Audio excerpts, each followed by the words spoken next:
성부와 성자와 성령의 이름으로 아멘.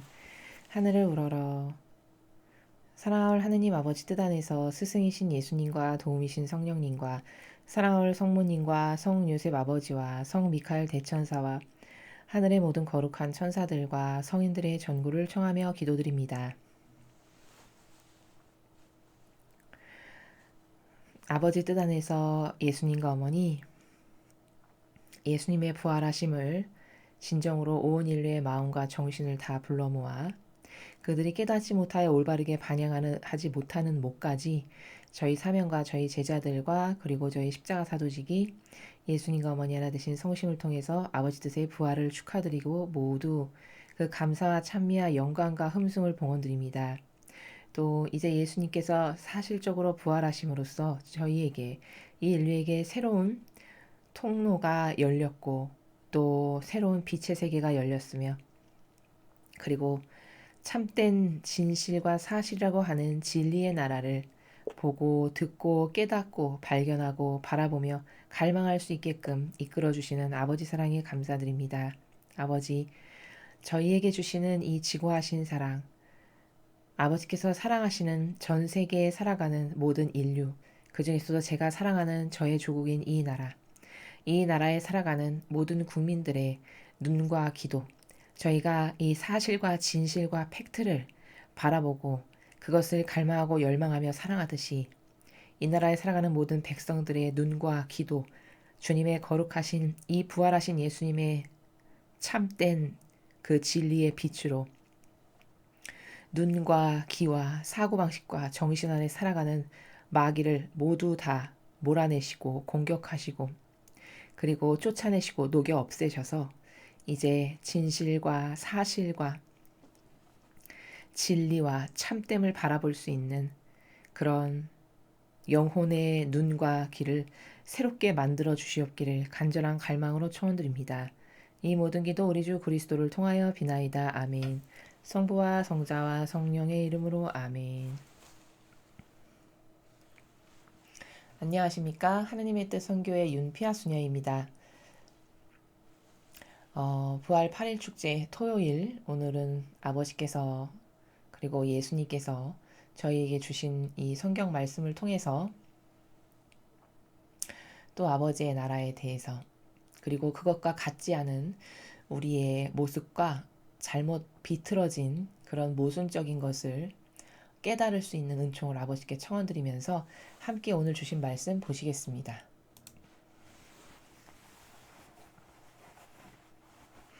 2020년 4월 18일 부활 8일 축제의 토요일입니다.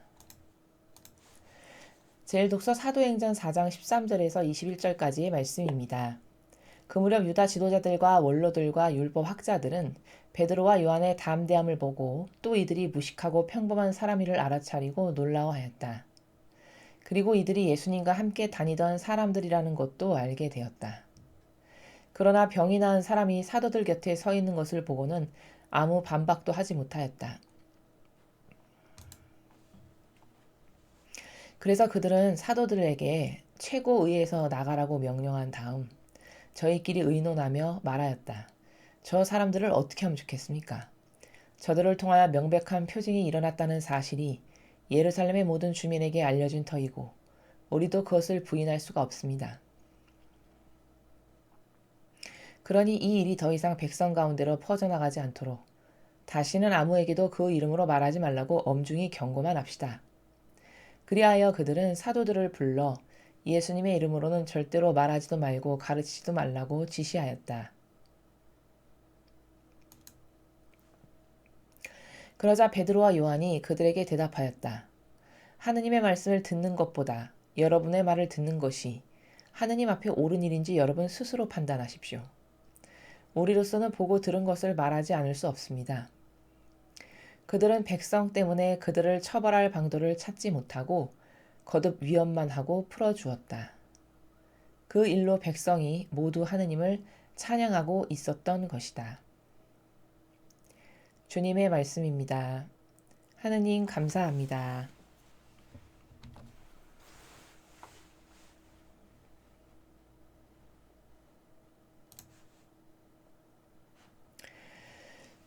우리는 한 일주일 정도 부활 이후에 지금 계속해서 일독서는 여러분께서 사도행전을 보고 계십니다. 사도행전은 사도들이 그 중에서도 지금 우리가 보고 있는 부분의 내용은 사도들이 이제 예수님의 부활 사건 때 그들이 사실적으로 체험하고 경험했던 것들을 위주로 지금 여러분께서 보고 계십니다. 그러니까 정확히 말하면 지금 우리는 이 일독서에서 읽고 있는 이 사도행전은 진실의 나라인 팩트를 마주하고 있는 겁니다. 사실의 나라, 정직의 나라, 바로 그러한 진리의 나라를 그 팩트와 그 사실과 그 참됨을 우리가 지금 눈앞에 이렇게 목도하고 있다는 겁니다. 시대에만 뛰어넘었을 뿐이죠. 그러니까 여러분은 지금 여러분이 읽으시는 이 나라가 지금 진실의 세계라는 거예요. 진실의 세계. 여러분 한번 잘 생각해 보십시오. 나는 오늘 읽은 이 내용에 등장하는 많은 부분들과 우리가 지금 함께 읽은 이 부분에 관련된 예수님의 부활 사건부터 시작해서 관련된 이 내용을 나는 지금 나의 뇌는 이것을 몇 퍼센트 사실적 데이터로 인식하고 있는가 양심의 안에서 한번 잘 생각해 보세요. 만일 100%다. 100%로 참됨이고 진실이고 사실이라는 걸 나는 추호의 의심 없이 100%로 믿는다. 그런 분은 영혼이 완전히 하나님의 뜻에 완벽하게 온전히 열려있는 상태고 오류가 없는 영혼이라는 것에 대해서 자부심을 가지시면 됩니다. 근데 만에 하나 여러분께서 이 사실을 진실이고 사실이고 팩트라고 여러분의 그 마음 너머에 있는 그 진실의 나라, 양심의 나라에서 비춰봤을 때 글쎄 난 100%까지는 아닌 것 같은데 믿기는 하지. 만약에 이런 나라라면 그 불순한 퍼센트지 있죠. 그 불순한 퍼센테지만큼 여러분의 사고방식을 악이 점유하고 있다라는 것을 인정하셔야 되고 깨닫고 발견하시고 고치셔야 된다는 거예요. 그리고 잘 생각해 보셔야 돼요. 그럼 나는 예를 들어 내가 이것을 70% 정도는 인정하는 것 같은데 30%는 미적지근하다. 그럼 여러분의 양심 안에서 미적지근하다라고 느껴지는 30%는 왜 미적지근하다라고 생각하는지에 대한 이유를 한번 써보세요. 종이에다가 막연히 앉아서 생각하시지 말고 A4 용지를 하나 가져다가 나는 이것이 100%짜리라고 와닿지는 않아.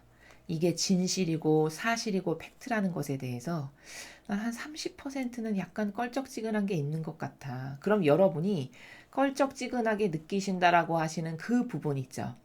그렇게 사고하는 나라, 그 나라의 이유를 왜 그렇게 생각하는지를 잘 내면의 양심에서 생각하셔서 1, 2, 3, 4의 번호대로 쫙 써보세요. 다 쓰셨으면 그 쓰신 내용을 찬찬히 바라보시면서 여러분이 껄쩍지근하다라고 약간 믿음이 그 정도까지는 아니다라고 인정하셨던 부분의 이유들, 그게 합당하고 타당한 이유들인가 한번 잘 생각해 보십시오. 제가 합당하고 타당한지 살펴보라는 나라는 바로 이런 거예요. 그게 뭐 어떤 근거가 있거나 여러분이 쓰신 이유가 그렇구나라고 누가 봐도 누구에게 봐도 그렇구나라고 객관성을 확보할 수 있을 만한, 즉 이 객관성의 가치 기준이라는 건 순전히 어디에 근거해야 되냐면 성경에 근거해야 되는 거거든요. 성경에 여러분이 배우신 진리의 나라에서 여러분이 쓰신 이유를 바라봤을 때 그게 타당하고 납득 가능할 만한 이유인가라는 것을 살펴보시라는 거예요. 근데 예를 들어서 여러분이 30%는 좀 껄쩍지근한 게 있다라고 하신 그 나라의 이유들이 예를 들면 뭐 1번 로마 가톨릭에서는 이렇게 가르쳤는데 그거와 달라서, 2번 정서적으로 그냥 조금 안 맞아서, 뭐 3번 이 강의가 말하는 게 너무 좀 세고 톤이나 뉘앙스가 내가 좋아하는 게 아니라서, 뭐 이런 이유다 예를 들어. 그럼 여러분 지금 제가 말씀드린 1번, 2번, 3번의 이유가 성경에 나오는 그 진실의 나라에서 봤을 때 받아들일 만한 타당한 이유입니까? 아니면 여러분의 그냥 순전히 감정적인 거고 정서적인 거고 시시각각 때에 따라 변덕스럽게 변하는 여러분의 사고방식에서의 나라에서 말하는 겁니까? 그거를 살펴보시라는 거예요. 만일 그게 성경에 하나도 근거한 게 아니고 그저 여러분이 평소에 갖고 있었던 막연한 사고방식이거나 어디서 주워 들은 이상한 나라거나 혹은 로마 가톨릭을 수십 년 다니다 보니까 거기하고 좀 다른 정서에는 왠지 이질감이 느껴지는 뭐 이런 기타 등등의 이유라면은 그것은 과감히 버리셔야 된다는 거예요. 과감히 인정하지 말아야 된다는 겁니다. 그래서 싹 깨끗하게 청소가 되지 않으면 여러분은 진리를 들어봤자 여러분의 안에 새겨져서 영혼이 변화되는데 그것이 장애가 되기 때문이에요. 이 사고방식을 고친다는 것에 대해서 제가 참 어렵다라고 제가 전하는 사람의 입장에서도 그 상대방의 사고방식을 고쳐주는 것이 참으로 어렵다라고 느끼는 이유 중에 하나는 이게 이렇게 눈앞에 지금 유물론적으로 쫙쫙쫙쫙 펼쳐져서 야 이거 봐 이거 봐 이거 봐 이렇게 납득 가능하게 여러분 앞에 그렇게 뭔가 이렇게 사실적이고 유물론적으로 딱딱 펼쳐져서 집게로 찝어서 야 이거 벌레지 버려야 되지 야 이거 봐 이 벌레지 버려야 되지 이렇게 되지 않는다는 게 가르치는 전하는 사람의 입장에서는 그게 답답함이에요. 마찬가지로 들으시는 분도 맞긴 한 것 같은데 저 말이 그렇게 확확 와닿고 막 약간 좀 이러이러한 부분에서는 동의하기가 어려운 그 이유를 여러분이 제가 지금 말씀드리는 것처럼 이렇게 유물론적으로 눈에 보일 만큼 객관화가 쫙쫙쫙쫙 돼서 그것을 뽑아버리시지 않으시면은 효용과 가치가 여러분에게 떨어지기 때문에 아무리 좋은 말을 듣는다 한들 예를 들어 100%짜리를 줬는데 흡수는 50%만 시킨다면 50%는 버리는 게 되잖아요. 그런 오류와 그런 안타까움과 그런 효용과 가치가 떨어지는 일이 반복된다라는 거예요. 반복. 그렇기 때문에 제가 여러분이 무엇인가를 믿는 데 있어서 받아들이는 데 있어서 혹은 그것을 아주 확고부동한 따라야 될 나의 원칙이요 준칙이라고 여기는 데 있어서 뭔가 미적지근한 부분이 있으시다면 그걸 적어보시라는 거예요.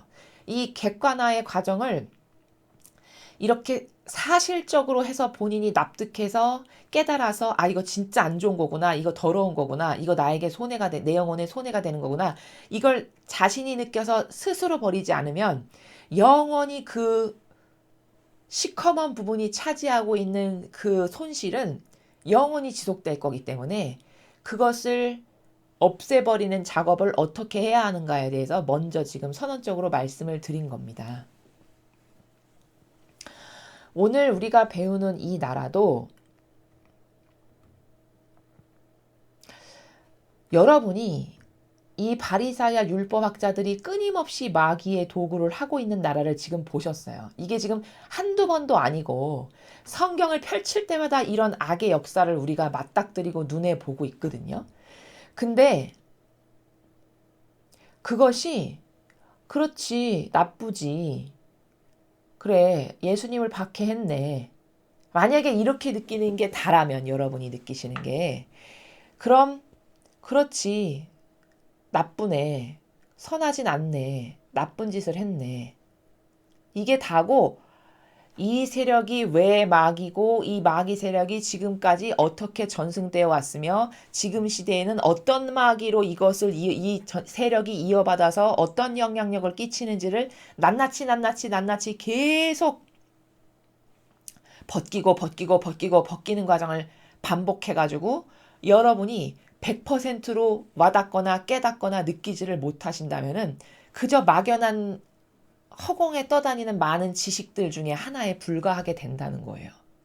그렇기 때문에 깨닫지 않는 사람은, 그러니까 깨달을 수가 없는 사고방식은 참 불행해요. 여러분, 지식을 아는 것과 깨닫는 것은 완전히 다릅니다. 안다라는 것은 그냥 백과사전에 무슨 내용이 있는지 다 안다라는 차원이지만 깨닫는다라는 건요. 그걸 자기에게 객관화시키고 반추해서 나는 이것과 이렇게 많이 다르니까 이것은 버려야 되겠어. 이것은 내가 갖고 있는 이런 속성은 진리가 아니구나.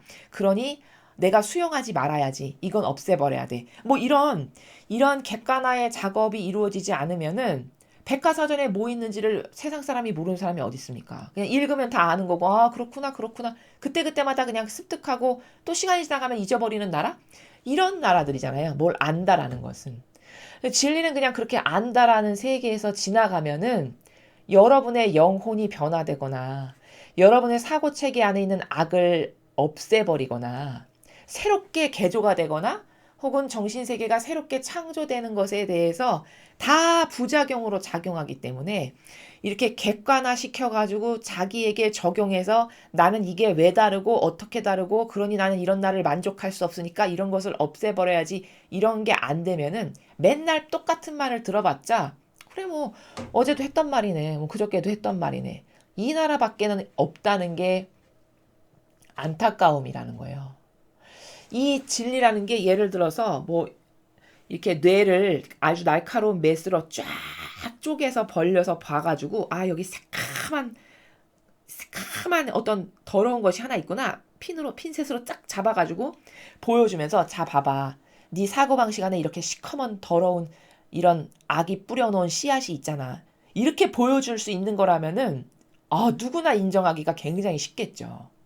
근데 이렇게 날카로운 메스로 뇌를 찢어가지고 벌려가지고 그 안에 있는 시커먼 어떤 더러운 불순물을 핀셋으로 찝어서 보여줄 수 있는 이게 안 되는 거고 이것은 순전히 보이지 않는 세계에 대한 정신 수준의 나라이기 때문에 자기가 갈망하는 만큼 자기가 깨닫고 인정하는 것만큼 그리고 자기가 변화되려고 하는 열망의 의지만큼 또 올바른 올곧은 하느님에 대한 올곧은 의지와 반향의 나라만큼만 달라질 수 있고 보이지 않는다는 이 한계성에 부닥치는 인간의 한계성 때문에 빨리 개선이 안 된다라는 이런 점이 딜레마라는 사실을 여러분이 잘 인식하셔야 돼요. 하나하나 꼼꼼하게 자신에 대해서. 그렇지 않으면 그 자신 안에 있는 이상한 것을 이상하다고 여길 수도 없을 뿐더러 왜냐하면 사람이 사고방식으로 고착화되는 것은 수십 년에 걸쳐서 고착화된 거기 때문에 자신이 가지고 있는 사고방식이 이상하다라고 생각하는 사람은 지구상에서 단 한 명도 없어요. 다 자기 것은 또 게다가 관대하기 때문에. 그럼 누군가가 이렇게 객관화의 과정을 걸쳐서 이것은 진리와 이렇게 다르고 이건 이렇게 다르고 이렇게 가르쳐 줘도 심지어 많은 경우에 제가 보면 그것을 인정하지 않는 사람은 발전이 없어요. 왜 나에게 기분 나쁘게 저런 말을 해? 자기도 부족한데? 예를 들어 뭐 이런 나라다. 그런 나라에 살아가는 사람은 100년이 지나도 발전할 수 없습니다. 그치만 자기 자신에게 정직해서 저 말은 진짜 맞고 진리에 근거한 거고 성경에 나오는 말이구나. 그래. 그것을 받아들여서 내가 달라져야지. 요렇게 올바른 자존감으로 살아가는 사람은 얼마든지 달라질 수가 있는 거예요. 이것은 나이, 무슨 나이, 학벌, 이런 거에 다 상관없는 것들입니다, 여러분. 이것을 초월한, 그저 단순하고 정직하고 솔직담백하고, 그리고 영원히 하느님 앞에 늘 옳은 것을 하기를 원하는 정의가 있고 이런 사람이면 누구나 다 개선이 될 수 있고 누구나 다 달라질 수 있고 새로워질 수 있는 세계지 뭐 하버드를 나왔다고 해서 더 잘 알거나 뭐 초등학교를 다닌다고 해서 진리는 모르는 일자 무식이거나 이런 나라가 아니에요. 절대. 이 나라는. 이 신적이라는 것은 순전히 누구에게 달려있냐? 반향하는 자신에게 달려있기 때문에 내가 어떤 마음으로 어떤 진실된 마음으로 하느님 앞에 다가가느냐에 따라 열어주시기도 하시고 닫기도 하시고 더 많은 것을 붓기도 하시고 상상을 초월하는 은총을 주시기도 하시고 이런 것이지 여러분이 인간적인 자연법 아래에서 생각하는 어떤 서열로 나열해서 혹은 뭐 이런 유물론적인 관점의 나라하고는 완전 다른 세계라는 것을 이해하시고 뭐 너무 늦었다고 생각하시거나 혹은 여태 헛살았네 뭐 이런 어떤 혹시라도 저희 강의를 들으신 분들에서 뭐 좌절을 하시거나 그런 분들이 계시면 절대로 그럴 필요가 없다는 것을 먼저 말씀을 드리는 겁니다. 이 오늘 주장하는 이 바리사이들 여기 유다 지도자들과 원로들과 율법학자들이에요. 이제 이 제자들이 인간적인 눈으로 봤을 때 자기들보다 한참 못하고 진짜 배운 것도 없는 일자 무식쟁이들인데, 뭐 막 사람 불구자도 낫게 하지, 뭐 들어보지도 못한 말을 막 하고 다니지. 게다가 뭐 누구 뭐 원로나 율법학자 앞에 있다고 해서 뭐 이렇게 움츠러들거나 쫄아들거나 뭐 사람이 기가 눌리거나 그런 것도 없지. 너무 전에 비해서 달라진 제자들의 모습을 보고 지금 깜짝 놀라는 거예요. 이건 사람의 힘으로 이렇게 될 수 있는 게 아니죠, 여러분.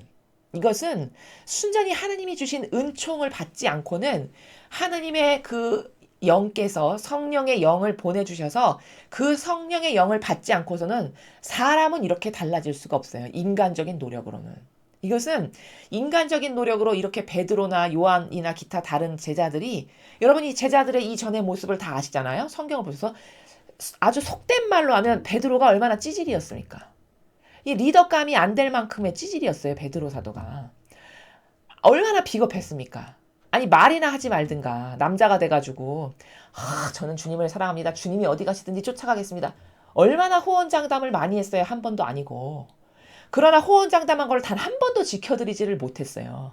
이 베드로 사도라는 사람이 가지고 있는 속성이. 그 정도로 겁쟁이고, 그 정도로 유약하고, 그 정도로 신적 세계에 대해서 둔탁하고 알아듣지 못하는 이런 수준이었단 말이죠. 진짜 일자무식쟁이 어부. 이런 수준이었단 말이에요. 다른 제자들도 다 거의 비등비등한 그런 수준들이었어요. 근데 그 베드로, 그렇게 무식하고 그렇게 겁쟁이고 그렇게 말과 행동이 달랐던 베드로가 변화되는 걸 보세요, 오늘. 완전히 전과 후가 360도가 다르죠.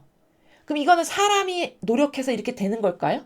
그럼 그전에는 베드로 사도가 노력을 안 하고 띵까띵까 놀면서 대강사라서 그런 반향을 한 걸까요? 절대 그게 아니라는 거예요.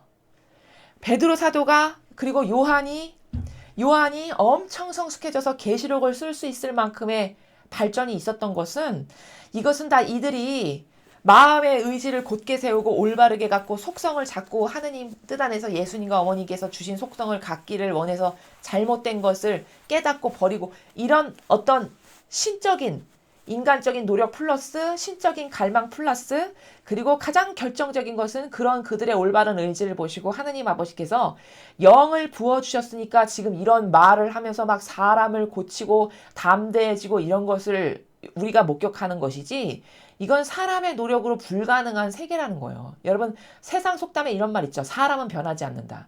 그게 인성적인 나라에서는 맞아요. 그 말이 맞는 겁니다. 사람은 인간적인 자연법을 노력을 한다고 해서 그 사람이 전과 후가 지금 이렇게 제자들처럼 360도 달라지는 것은 불가능해요. 이것은 순전히 아버지가 허락하셔서 영을 받지 않고서는 불가능한 건데, 그럼 영은 아무에게나 안 주시겠죠. 어떤 사람에게나 영을 주시겠나 잘 생각해 보세요. 지금까지 저희가 진리를 배운 나라에서 보면 일단 정의가 기본적으로 백그라운드가 있어야 돼요. 그리고 둘째, 강해야 됩니다. 나약한 사람에게는 영을 주시지 않아요. 왜냐? 변덕스러운 그 영혼에게 그런 것을 부어주어 봤자 어차피 어제 다르고 오늘 다르고 내일 달라질 건데 거긴 하느님의 망신만 끼치지 않겠습니까? 그러니까 나약한 사람은 일꾼으로 쓰질 않으세요. 다 강하고, 이 사도들이 물론 인간적으로 부족했지만 다 강하고 용맹하고 막 열성당원 혁명당원 어부. 왜 이런 사람을 뽑으셨냐? 물론 인간적으로 부족했지만 속성을 보고 뽑으신 거예요. 그들의 강한 정의감과 용맹함. 그죠? 그런 어떤 강한 속성, 그 올바른 마음가짐을 가질 수 있는 그런 양심, 정직성, 그쵸? 이런 속성을 보시고 이들의 직분에 맞게끔 올곧은 의지를 갖고 반향을 똑바로 하니까 직분에 걸맞는 영을 부어주신 거예요. 그러니까 이제 하느님의 힘이 그 영혼들 안에서 나오잖아요. 그래서 막 사람 고치고 막 한 번에 5,000명, 베드로 사도 같은 경우는 한 번 가서 연설했는데 3,000명, 그날 신자가 3,000명 늘었다라고 성경에 나오죠? 여러분 지금 생각해 보십시오. 어떤 사제가 가서 연설하면 3,000명의 신자가 하루에 느는가? 생각해 보세요. 그런 광경을 보신 적이 있나? 이건 인간이 할 수 있는 게 아니고 순전히 영에 힘입어서 아버지가 허락하셔서, 아버지가 그래 그 직분에 걸맞는 영을 너희에게 주마 해서 주셨을 때만 가능한 세계라는 거예요. 그래서 하느님 일은 영을 받지 않고서는 도저히 할 수 없는 게 하느님의 일이라는 겁니다. 여러분, 인간적인 뜻이나 인간적 의지 안에서 하느님의 일을 한다고 생각해 보십시오. 그건 다 얼마 되지 않아서 다 변질되게 마련이고 다 나약한 인간의 그 이기심을 타고 악의 역사에서 금세 저 이만이 교주되고 허경영시 되는 거예요. 그렇게 되기가 십상이라는 거예요. 그 사욕과 욕망과 자애심과 이기심과 이 근원이 되는 자아를 끊임없이 뜯어버리지 않고서는, 그래서 하느님이 부어주시지 않고서는, 은총을 주시지 않고서는 그렇게 사입이 교주되는 건 시간 문제라는 겁니다. 그래서 이렇게 누가 진짜 하느님의 일꾼인가, 어떤 사람을 하느님의 일꾼으로 하느님이 진짜 받아들이고 쓰시는가, 그런 것을 이런 제자들을 통해서 우리가 볼 수 있어요. 자, 반면에 이 제자들은 이 시대에 하느님의 일꾼이라고 누가 잘 인정도 안 해줬던 사람들이에요. 근데 그들이 진짜 하느님의 일꾼이었다는 거예요. 표징이로 나타나요. 하느님의 일꾼이었으면 어떻게 나타나죠? 막 안진뱅이 막 살리고 막 3천 명 하루에 신자 늘어나게, 막 5천 명씩 늘어나게 하고, 이게 다 하느님이 이들을 일꾼으로 쓴다라는 표징을 몸소 이들을 도구로 쓰시면서 보이시는 거예요. 내가 이렇게 살아있다. 이들이 나의 종이다. 이렇게 보이시는 거라는 말이에요. 자, 근데 얼마나 인간이 어리석냐면, 이 사람들이 진짜 하느님의 일꾼이었는데 이 시대의 유다인들은 여기 지금 오늘 나온 유다 지도자들과 원로들과 율법학자들을 진짜 하느님 일꾼이라고 생각했어요.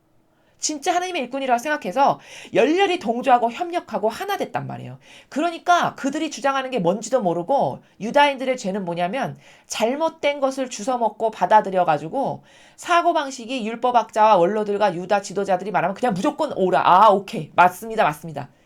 이런 로보트가 된 거예요. 인형이. 그들의 죄는 그거예요. 동조하고 협력해서 로보트가 된 죄. 그래서 그렇게 그들이 진짜 일꾼이라고 철떡같이 믿고 그들이 원하는 것에 동조하고 협력해줘서 결국은 어떻게 됐어요?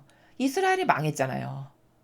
나라 하나 없이 떠돌아다니는 비참한 생활을 무려 1800년에서 2000년 가까이 그런 유럽을 떠도는 이 인류에서 이스라엘 백성만큼 비참한 그런 결과를 가졌던 민족이 없습니다. 나라 없이 그렇게 오랫동안 떠돌면서 남의 나라에서 핍박당하고 수용소에 갇혀서 가스실에서 죽고 이러면서 그렇게까지 핍박을 당했던 민족이 없어요. 하느님을 그것도 믿는다는 민족에게. 그게 왜 그런가는 제가 많은 강의에서 말씀을 드렸죠. 자, 근데 그런 유다인들이 그토록 열심히 믿고 따랐던, 진짜라고 생각했던 그 바리사 율법학자 원로들이 모의하는 15절의 나라를 보십시오. 얼마나 사악한가. 저 사람들은 어떻게 하면 좋을까? 저렇게 명백한 표징을 일으키고 다니고 수많은 군중들에게 저걸 다 보였으니 부인할 수도 없고, 그러니까 빨리 지금 죽여버릴 수도 없고, 저걸 어떡할까? 이런 작당모이나 하는 것들이 하느님의 일꾼이라고 주님의 집에 기어 들어온 그런 사람들이 하는 말과 행동의 나라가 바로 이런 나라예요. 이런 마귀적 나라라는 거예요. 이것도 모르고 유다인들은 완전히 속아서 한평생 여기에다가 온갖 돈과 시간과 노력을 다 쏟아붓고 허비하고 낭비한 거다 이겁니다. 이 사실을 과연 몇 번이나 반복해서 말씀드려야 로마 가톨릭에 다니던 신자들이 이 사실을 인정하실까? 그게 의구심이 들어요, 저희는. 그래서 서론에 제가 말씀드린 거예요. 이게 이렇게 뽑아서 뇌를 열어서 너의 뇌에 이렇게 시커먼 벌레가 기어다녀 자 보렴, 이렇게 뽑아서 입증할 수 있는 것이 아니기 때문에 그 인간의 완고함을, 그 인간의 잘못된 사고방식을 고치는 게 그토록 어렵다는 거. 그래서 저는 여러분에게, 심지어 여러분이 이것을 믿는데, 지금 이 사실의 내용을 보시는데도 이것을 사실적으로 인식하는데 100%짜리가 만약에 아니라면은 여러분이 종이에 써보시라는 거예요. 그렇게 인식 안 하는 근거와 이유가 뭔가.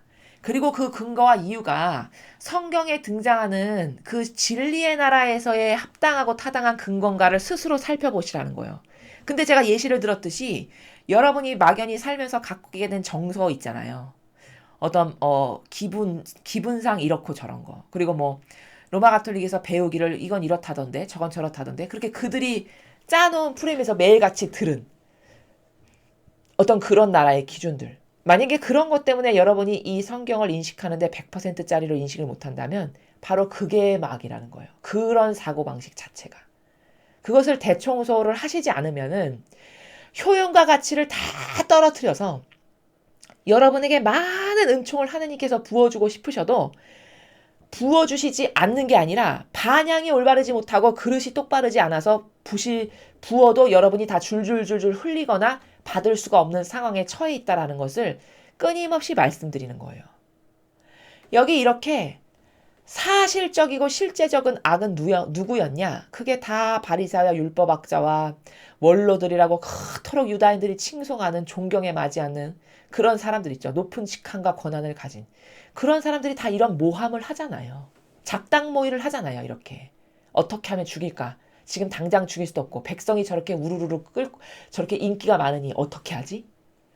고작 한다는 얘기가 의논한다는 얘기가 그런 나라예요. 그러니까 이게 더 퍼지면 안 되니까 더 퍼지면 저 사람들을 더 메시아로 섬기고 나라가 혼란하고 하고 그러니까 절대로 이제 예수 그리스도를 팔아가지고 말하지 말라고 경고만 합시다. 고작 한다는 말이 여기 이 사람들이 말하는 것 중에서 여러분 하느님의 뜻에 관련된 단어 단 하나라도 있습니까? 아버지 뜻을 행하는 단어 어디 단 하나라도 있나요? 혹은 진리를 말하는 나라 단 하나라도 있나? 이렇게 살펴보십시오. 어디가 진리를 행하는 나라가 있나요? 순전히 마귀 남 속여서 자신들의 세력이 무너질까봐 그렇게 전전긍긍하면서 그 세력을 공고히 하고 보존하기를 보신주의자로 살아가는데 그거 침범당할까봐 두려워서 그거 싫어가지고 더 견고한 성벽을 쌓는데 어떻게 하면 더 잘 쌓을까? 그거 작당모의 공모하는 것밖에 없잖아요. 근데 이 사람들을 하느님 일꾼이라고 그렇게 한평생 떠봤던 거예요. 그게 이 시대만 끝난 게 아니라 지금도 똑같다는 거죠. 주님은 분명히 나는 겉을 보지 않고 속을 본다 이렇게 말씀하셨어요. 또 분별을 가르치실 때 사무엘 예언자가 다윗에게 기름 부으러 갈 때 다 잘생기고 훤칠한 아들인데 누가 하느님께 점지받은 앤가 이렇게 보는데 걔도 아니다 걔도 아니다 걔도 아니다 다 아니라는 거예요. 아들 다 지나갔는데 그러니까 오죽하면 사무엘 예언자가 아니 이게 아들이 이게 다냐고 물어보죠. 그러니까 아니 한 막내가 하나 있긴 한데 걔는 가서 저 양이나 치는 저기 보잘것없고 키도 이렇게 작고 그냥 저기 형들에 비하면 별 볼 일 없는 그냥 그런 앤데 그럼 당장 데려오라고. 당장 데려오니까 아니나 다를까. 사람으로 봤을 땐 다 키 훤칠하고 잘생기고 늠름하고 이런 형들이 왕감인 걸로 보였는데 딱 보니까 애게 뭐 양이나 치고 그냥 돌팔매질이나 하는 그런 그냥 그렇고 그런 소년이었던 거예요 다윗이.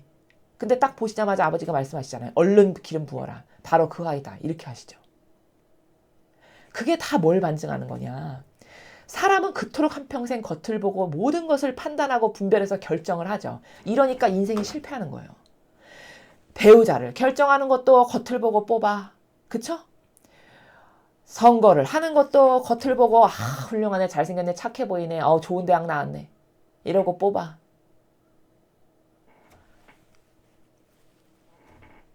손 뽑는 것은 다 겉을 보고 형상에 드러나는 것 눈에 보이는 것 드러나는 것 이런 것만을 보고 뽑으니 그런 인생이 어떻게 성공할 수 있겠습니까?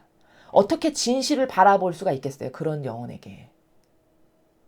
이러니까 한평생의 삶을 성공하는 선택을 할 수가 없는 거예요. 이래서 오늘 이 사도행전을 통해서도 우리는 또다시 발견하게 되는 게 지금 이 사도들이 이렇게 정직하게 말하잖아요. 이제 다시는 예수 그리스도 이름으로 말하지 말어. 너 그랬다가는 죽일 수도 있어. 경고를 하는 거예요. 그랬더니 이 사도들이 이제 성령을 가득히 받아서 무섭고 두려운 게 없어요. 떨리고 그 베드로 사도의 그 전 모습하고는 완전 달라요. 뭐 두려워해서 전전긍긍해서 나는 아니라고 막 3번이나 부인하고 닭이 딱 3번 오니까 내가 배신했구나. 이런 겁쟁이의 이런 옹졸하고 인간적인 것밖에는 몰랐던 그런 사람이 아님을 여기 확실히 알 수 있죠. 무섭고 이런 게 없어졌어요. 담대함 자체밖에 안 나와요. 그러니까 뭐라고 하죠? 그렇게 협박을 하고 겁박을 주는데도 아니 하느님 말씀을 듣는 게 옳습니까? 당신 말을 듣는 게 옳습니까? 당신이 한번 판단해 보시오. 이렇게 얘기하는 거잖아요. 당신이 한번 판단해 봐. 하느님 말을 듣는 게 옳겠어? 인간인 당신 말을 듣는 게 옳겠어? 이렇게 이야기하잖아요. 이렇게 똑똑하게. 그러면서 담대하게도 아니 본 것을 봤다라고 말하는데 무슨 잘못이냐는 거죠. 20절에. 우리로서는 보고 들은 것을 말하지 않을 수 없습니다. 이게 다 사실이라는 거예요. 지금 말하는 게. 이게 진리예요. 이게 진리. 사실을 말하는 이 나라가. 이게 진리를 내가 말하지 않을 수 없다. 왜? 나는 사도니까. 아, 난 하느님의 일꾼인데 보고 들은 것을 말하는 게 당연하지. 보고 들은 것을 말하지 않을 수 없습니다. 딱 이야기하잖아요. 명백하게. 그리고서는 수많은 사람이 이걸 보고 듣고 추종하기 때문에 이제 더 이상 어떻게 겁박할 수 있는 그런 핑곗거리나 그런 걸 찾지 못하니까 이 마귀 세력이 그냥 풀어줄 수밖에 없는 그런 상황을 지금 여러분이 목도하고 계신 거예요. 이래서 이 마귀 세력이라는 것은 끊임없이 사욕과 욕망만을 챙기고 하느님 뜻하고는 아무 상관없는 그런 일을 모의하는 게 마귀 세력이다. 그리고 하느님의 일꾼들은 이렇게 당당하게 누가 핍박을 하건 말건 죽이건 말건 아무 상관없이 그냥 진실을 진실이라고 말하는 이런 게 하느님의 진실된 일꾼들이에요. 진짜 일꾼들. 아닌 걸 아니라고 말하는 거죠. 그런 걸 그런 거라고 말하고 너는 내가 봤는데 넌 말하지 말라니까 내가 본 것을 왜 말하지 마냐. 나는 본 걸 말할 수밖에 없다. 정정당당하게 이야기하는 거죠. 이게 진짜 하느님의 일꾼이라는 거예요. 그럼 잘 보시라는 얘기죠.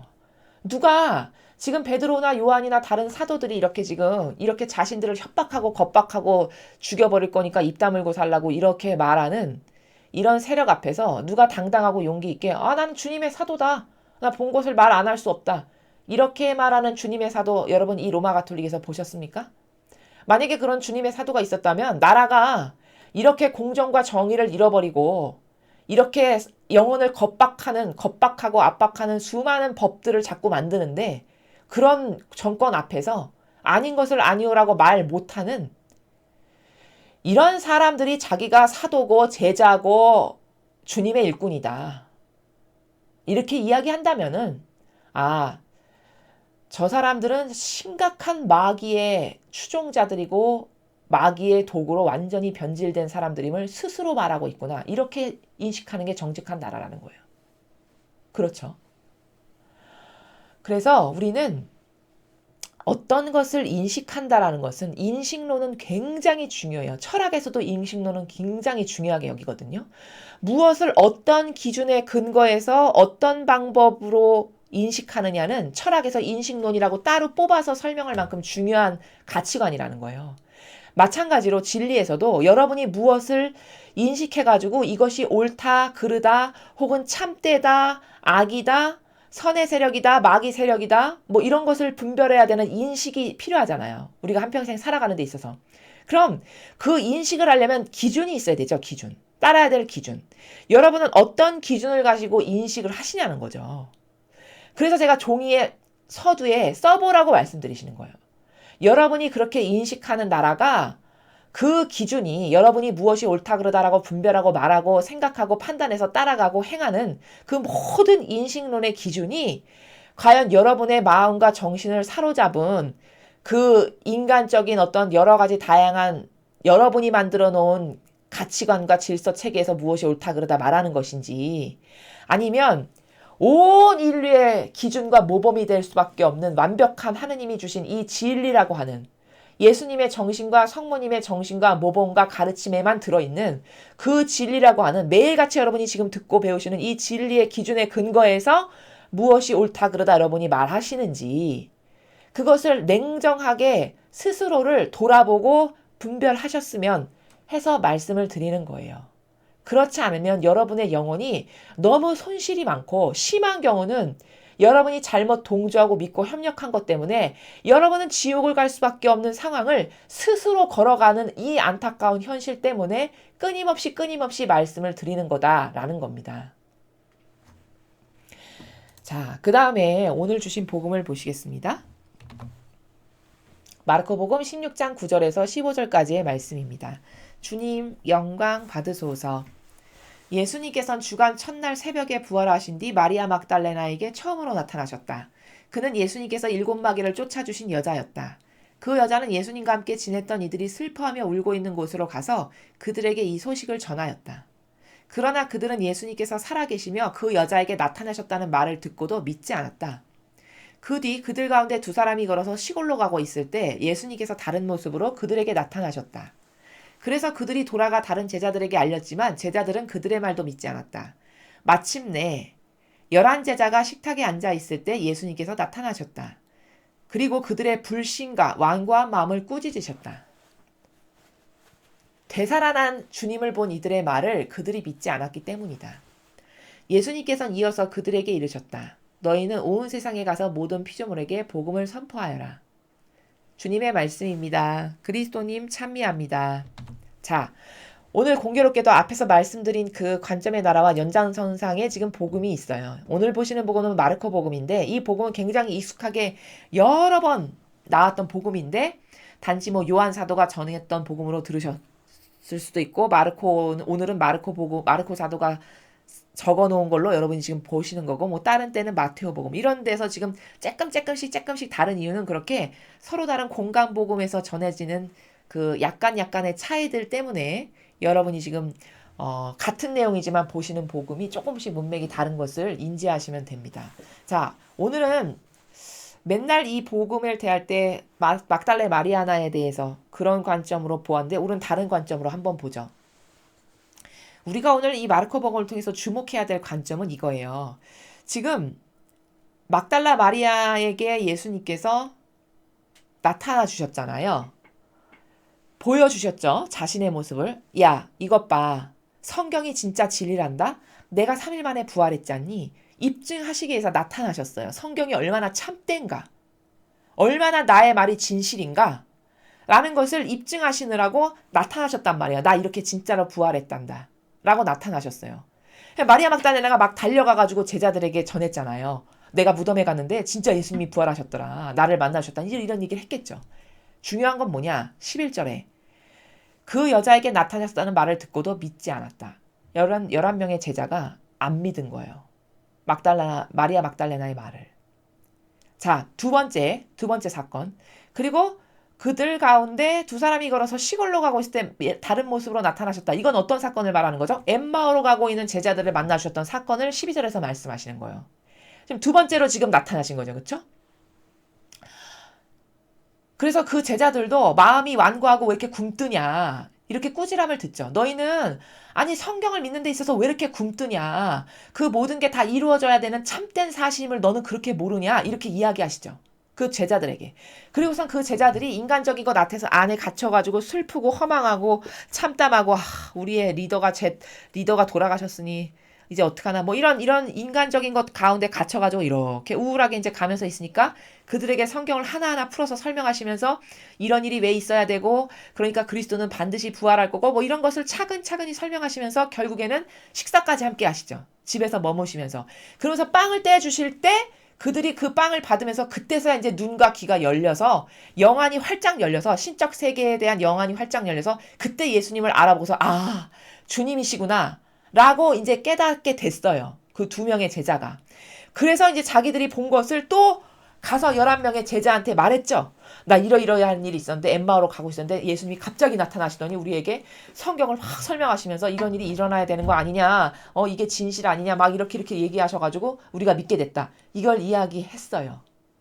그랬는데 어떻게 됐죠? 13절에 다른 제자들에게 알렸지만 제자들은 그들의 말도 믿지 않았다. 두 번째 또 안 믿었어요. 그래서 세 번째 어떻게 됐죠? 마침내 이제 11명이 무서워가지고 어떤 이제 골방에 자기네끼리 앉아가지고 식탁에 앉아서 이제 먹을 걸 먹고 있을 때였나 봐요. 식사 시간이었나 봐요. 그때 또 방 한가운데 사시며 평화가 너희와 함께 이렇게 딱 나타나셨죠. 세 번째 나타나신 거예요. 그러면서 여기 무어라고 적혀있죠? 불신과 완고한 마음을 꾸짖으셨다. 왜냐? 되살아난 주님을 본 이들의 말을 그들이 믿지 않았기 때문이다. 오늘의 핵심은 14절이 핵심이에요. 이 14절의 문장을 가지고 우리 자신을 곰곰이 살펴봐야 돼요. 객관성을 가지고 잘 성찰해 봐야 돼요. 나란 존재에 대해서. 이 인간이라는 존재에 대해서 잘 깨달아야 된다는 거예요. 이게 얼마나 인간이라는 존재가 참 골칫덩어리라면 이 11명의 제자는 다른 사람들하고는 다른 반향을 나타내야 되는 것이 심지어 예수님하고 3년을 동고동락했잖아요. 그렇죠? 동고동락했으면 같이 먹고 마시고 듣고 배우고 일일이 따라다니면서 기적이 뭔가도 다 목격했고 사람들에게 전하시는 말씀도 다 들었고 예수님이 평소 가지시는 행동의 양태, 모습, 그분의 리더십, 그분이 사람을 하나하나 연민과 동정 어린 그 뜨거운 사랑으로 대하시는 나라 이런 것을 다 옆에서 지켜본 사람들이란 말이에요. 낱낱이 이루 낱낱이 다 봤단 말이에요.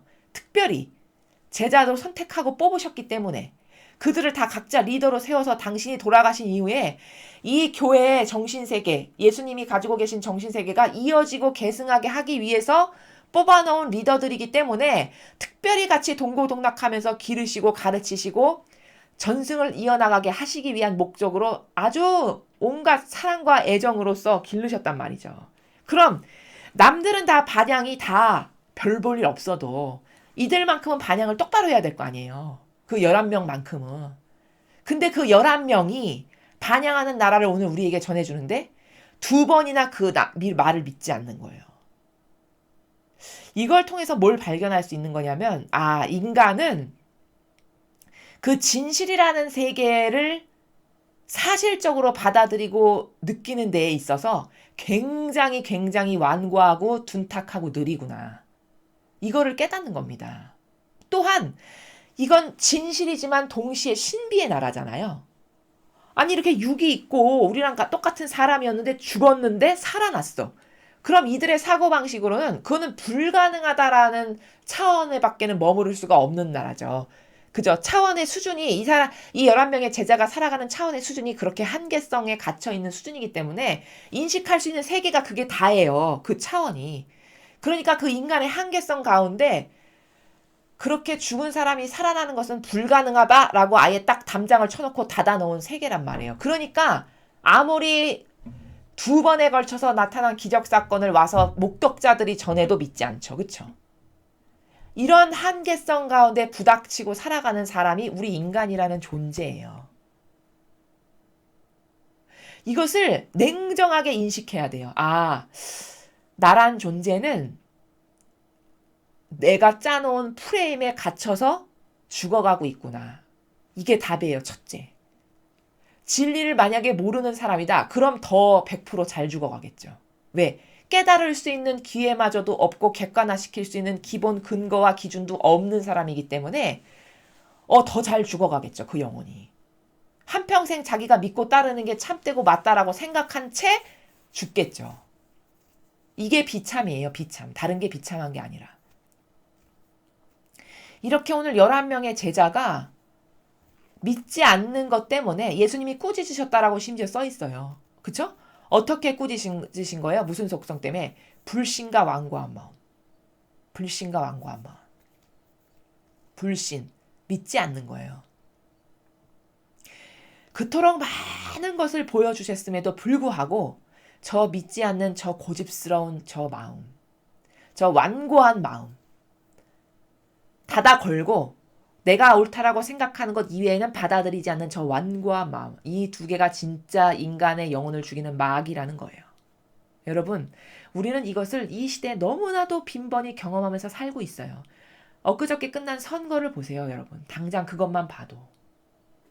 그토록 많이 태극기 집회에서 외치고 아스팔트에서 외치고 많은 우파에 깨어있는 분들이 유튜브에서 외치고 그렇게 많은 말을 해도 결국 듣고 깨어나는 사람은 한정돼 있다라는 것이 그 15일 날 나타난 결과를 통해서 우리에게 여실히 보여주는 거예요. 인간이 얼마나 완고한가. 인간이 얼마나 귀 닫고 눈 가리고 자기가 듣고 싶은 것만 듣고 내가 옳다라고 생각하는 것만 얼마나 아주 고집스럽게 믿는 존재인가가 그 15일 날 선거의 결과를 보고 우리가 너무나도 확연히 발견한 거예요. 사실적 팩트로. 이게 인간의 꼬라지예요. 자기 자신의 모습이 그런 것에 의해서 만족할 수가 없다면 우린 달라져야 돼요. 내가 기껏 인생이 2번 사는 것도 아닌데 한평생 인생 살아봤자 열심히 활동하고 살 수 있는 시간은 길지 않잖아요. 아무리 평균 수명이 길어져 봤자 현역으로 활동하실 수 있는 시간이 기껏해야 7, 80년? 이겠죠. 평균적으로 잡았을 때. 그럼 7, 80년이 얼마나 금방 확 지나가는지는 저희 부모님이나 저희 할머니 세대들이 늘 말씀하시는 나라예요. 내가 이렇게 이런 데가 엊그제 같았는데 이런 말씀을 자주 하신단 말이에요. 그만큼 시간은 빠르게 확 지나가요. 기다려주지 않고 사람을.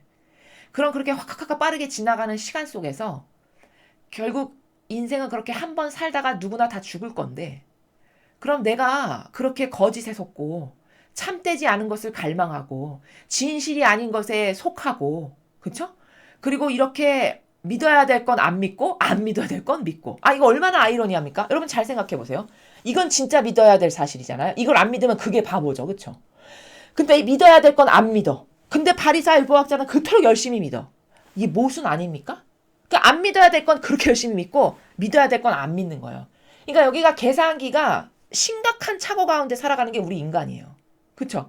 완고한 마음을 가져야 될 때는 안 갖고 이 빨갱이 공산당에 대해서 완고한 마음을 갖고 저것은 계속 검토해 누가 전향했다 하더라도 검토해봐야 될 대상이고 이렇게 해야 되는 그 대상에는 마음을 화짝화짝 열고 좀만 친절하면 다 열고 제끼고 받아들이는데 진짜 온 마음과 정신을 활짝 열어서 받아들여야 될 주님의 영, 하느님의 말씀, 진리, 이 참된 진실에 대해서는 마음을 걸어 잠그고 닫아요. 아니 이게 얼마나 웃긴 겁니까? 아니 이게 얼마나 모순적인 거예요. 믿어야 될 건 안 믿고 안 믿어야 될 건 열심히 열렬히 믿고 완고하게 고집스럽게 검토해봐야 되고 지켜봐야 되고 끊임없이 저 악은 어디가 아직도 악이 남아있는가를 계속 검증해봐야 될 때는 좀만 친절해서 코스프레로 돈 주고 하면 그냥 마음을 활짝 열어가지고 다 뽑아주고 여기 이렇게 하느님의 영, 진리의 영, 거룩한 사랑의 영, 그분의 가르침 활짝 문을 열어야 되는 이런 것에는 고집스럽고 또 고집스럽게 닫아거는 이게 인간의 꼬라지라는 거예요. 그런 자신이 과연 만족스러운가? 저는 반문하고 싶은 거예요. 여러분은 그런 여러분이 만족스러우십니까? 여러분은 기껏 한평생 인생 한 번밖에 못 사는데 그렇게 한 병밖에 못 사는 인생을 불의한 세력에 맨날 타협이나 하고 동조하고 거기서 떨어지는 콩고물 먹으면서 육신은 좀 편할 수 있겠죠. 육신은 편하고 몸뚱아리는 편하고 좀 돈은 호화롭고 넉넉하게 잘 받아먹으면서 살아갈 수 있겠죠. 아주 한시적으로. 그나마 그것도 영원치 않아요. 왜? 하느님이 살아계시니까. 왜? 진리는 반드시 승리하고 선은 반드시 승리하게끔 창조 원리를 설정을 그렇게 하셨어요. 아버지가. 그러니까 이것도 영원히 가진 않을 거예요. 그런데도 불구하고 그렇게 한평생 거짓과 타협과 사욕과 욕망에 타협하면서 거기서 떨어지는 콩고물을 받아먹으면서 사는 자신이 만족스러운가? 그걸 한번 생각해 봐야 되는 거 아닙니까? 인생 한 번밖에 없는 건데? 그런 자신이 만족스럽냐는 거예요.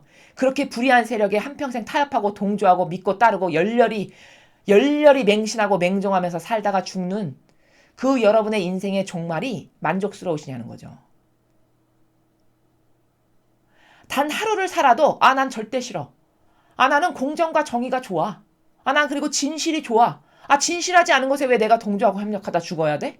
하느님이 살아계셔서 나는 심판날에 너는 이렇게 이때 거짓에게 동조했고 이때 마귀에게 타협했고 너는 요때 너 안위를 돌보기 위해서 사역과 욕망으로 너는 구부렸고 이걸 다 말씀하실 텐데 죽고 난 다음에 다 펼쳐서 보이실 텐데 너는 내가 너에게 끊임없는 사랑으로 이렇게 다가갔는데 너는 그때마다 타협했고 동조했고 협력했고 네 육신과 안위를 그토록 왕처럼 떠받기 떨고 살았고 넌 아닌 것에 단 한 번도 아니오라고 말도 못 해봤고 이런 걸 다 말씀하실 텐데 얼마나 창피하겠습니까? 그때.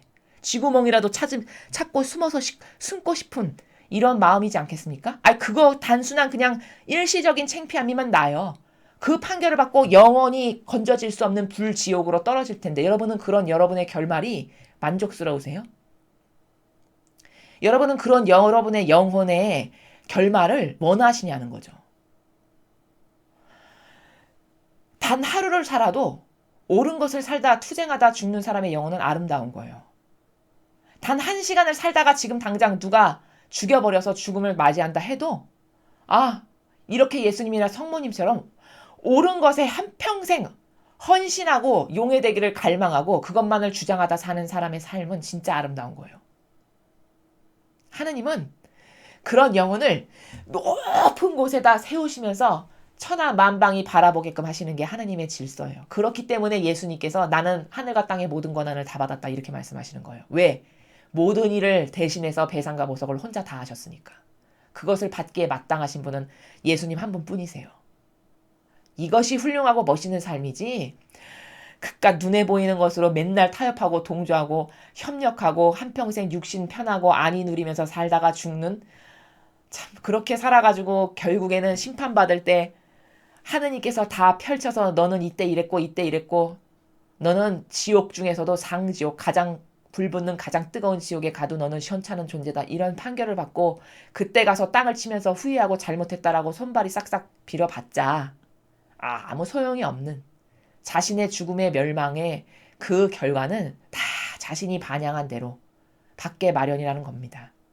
오늘 이 제자들의 불신과 완고한 마음을 보면서 이렇게 하느님과 같이 생활했는데도 불구하고 이 정도 수준밖에 안 되는 이게 우리에게 과연 시사하는 바가 뭔가. 우리가 무엇을 깨닫기를 바라셔서 아버지는 오늘 이 복음을 우리에게 전하시는 것인가. 이런 것을 생각해 봐야 되겠죠. 인간은 이렇게 끊임없이 하느님의 신적인 것을 대하는 마음의 정신의 자세가 불신과 완고한 마음으로 닫혀 있다라는 사실을 깨달으라고 주시는 거예요. 좀 깨닫고 달라져라. 발견하고 좀 고쳐라. 새롭게 태어나거라. 이런 아버지의 뜻이 주시는 사랑임을 우리가 진실하게 깨닫고 내 자신의 한평생의 인생이 그렇게 허망하고 허무하고 아무짝에도 쓰잘데기 없는 그저 육신과 배때기나 뜨뜻하게 불리는 것에 한평생 목숨을 걸고 치열하게 투쟁하면서 살다가 죽는 그런 영혼으로 죽는 것이 마음에 드는가. 나는 의인으로서 정말 정신이 고결하고 멋있게 아닌 것을 아니오라고 강력하게 때가 이르렀을 때 말할 줄 아는 그리고 내 자신이 먼저 그런 정신세계로 사는 그런 내 자신이 만족스러운가. 이런 것에 대해서 아주 냉정하고 냉철하게 우리 각각의 자신에 대해서 고찰해 볼 필요가 있다라는 겁니다.